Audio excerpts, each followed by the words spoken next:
Welcome to સ્વાદ series. હું નેહા આજે તમારા માટે લઈને આવી છું હોળી ધૂળેટી સ્પેશિયલ એકદમ ઇન્સ્ટન્ટ ઠંડાઈ.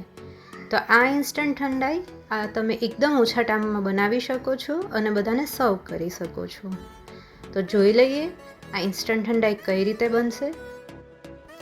ઇન્ગ્રીડિયન્ટ્સ જોઈ લઈએ તો 2 ટેબલસ્પૂન જેટલી વરિયાળી લીધી છે, 1 ટેબલસ્પૂન જેટલા મરી લીધા છે, 1 ટેબલસ્પૂન જેટલા મગજતરીના બી લીધા છે, 1 ટીસ્પૂન ઇલાયચી, 1 ટીસ્પૂન જેટલી ખસખસ, 12 થી 15 નંગ જેટલા પિસ્તા, અડધી વાટકી એટલે કે 50 ગ્રામ આપણે બદામ લીધી છે અને 50 ગ્રામથી થોડુંક વધારે અડધાથી વધારે કાજુ લીધા છે. ગુલાબની પાંદડીઓ આપણે ડેકોરેશન માટે લીધું છે અને 1 નંગ જેટલું આપણે જાયફળ લીધું છે.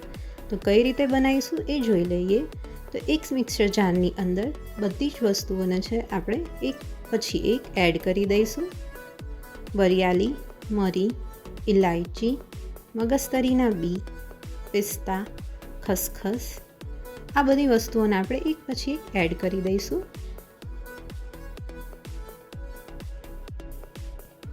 જાયફળ હતું એને વાટીને 1/2 ટીસ્પૂન જેટલું આપણે લઈશું. હવે આપણે બદામ અને કાજુ બંનેને એડ કરી દઈએ.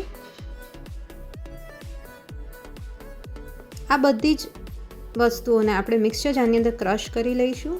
તમે જોઈ શકો છો એકદમ સરસ ક્રશ થઈ ગયું છે. એકદમ બારીક ક્રશ નથી કરવાનું, આપણે દરદરો પાવડર જ કરીશું. આટલી ક્વોન્ટિટીમાંથી તમે 12 થી 15 ગ્લાસ જેટલી ઠંડાઈ આરામથી બનાવી શકશો. ઇવન આ ઠંડાઈનો પાવડર તમારે ના જોઈતો હોય, મતલબ કે વધે, તો તમે એને ફ્રીઝમાં સ્ટોર પણ કરી શકો છો. હવે આપણે ઠંડાઈ બનાવવા માટે એક જગની અંદર હું અત્યારે 3 ગ્લાસ ઠંડાઈ બનાવી રહી છું. તો મેં એના માટે 1 ગ્લાસ બરાબર 2 સ્પૂન જેટલું આપણે પાવડર લેવાનો છે. તો હું 6 સ્પૂન જેટલું આમાં એડ કરી દઈશ. અહીં મેં 3 ગ્લાસ જેટલું દૂધ મેઝર કરીને આ બોટલમાં ભરેલું છે. હવે આ જે દૂધ છે એમાંથી હું અડધું દૂધ અત્યારે પાવડરમાં એડ કરી દઈશ. આ લગભગ 500 ml જેટલું દૂધ છે. મેં અહીં ઠંડાઈ બનાવવા માટે બિલકુલ પાણી નથી વાપર્યું. હવે જે આપણું મિક્સચર છે એને આપણે બ્લેન્ડરની મદદથી મિક્સ કરી દઈશું. એકદમ બ્લેન્ડ કરવાનું છે. લગભગ આપણે એને 3 થી 4 મિનિટ માટે બ્લેન્ડ કરીશું. જેટલું વધારે આપણે બ્લેન્ડ કરીશું એટલો વધારે ટેસ્ટ સારો આવે છે. તમને ખ્યાલ જ હશે કે ઓરિજિનલ જે ઠંડાઈ છે એને પથ્થર પર લસોટીને બનાવવામાં આવે છે, જેમાં પથ્થર પર ઠંડાઈનો પાવડર અને એના પર દૂધ નાખીને લસોટવામાં આવે છે. એટલે જેટલું વધારે આપણે બ્લેન્ડ કરીશું એટલો સરસ ટેસ્ટ આવશે. આ સ્ટેજ પર હું નાખી દઈશ 6 ટેબલસ્પૂન જેટલી ખાંડ એડ કરી છે. તમને ખાંડ ના એડ કરવી હોય તો તમે સ્કીપ પણ કરી શકો છો.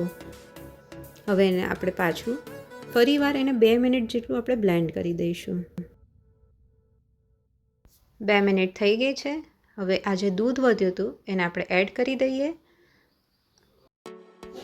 આ દૂધ એડ કર્યા પછી આપણે લગભગ અડધી મિનિટ માટે બ્લેન્ડ કરી દઈશું, એટલે કે દૂધ સરસ રીતે મિક્સ થઈ જાય.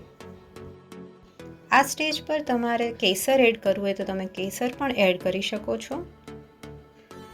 તો તમે જોઈ શકો છો આપણી ઠંડાઈ રેડી છે.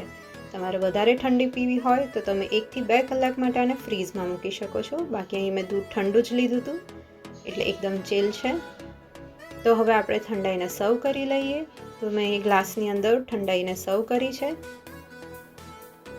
જેને હું ગાર્નિશ કરી લઈશ કેસર અને ગુલાબની પાંદડીઓથી. તો તમે જોઈ શકો છો આપણી ઇન્સ્ટન્ટ ઠંડાઈ એકદમ જ ઓછા જ ટાઈમની અંદર રેડી થઈ જાય છે. તો આ ધૂળેટી પર તમે તમારા ફ્રેન્ડ્સ અને ફેમિલીને આ ઇન્સ્ટન્ટ ઠંડાઈ બનાવી અને પીવો અને પીવડાવજો. તો તમને મારો વિડીયો ગમ્યો હોય તો એને લાઈક કરો, અમારી ચેનલને સબસ્ક્રાઈબ કરો અને આ વિડીયોને શેર કરો. Thank you for watching.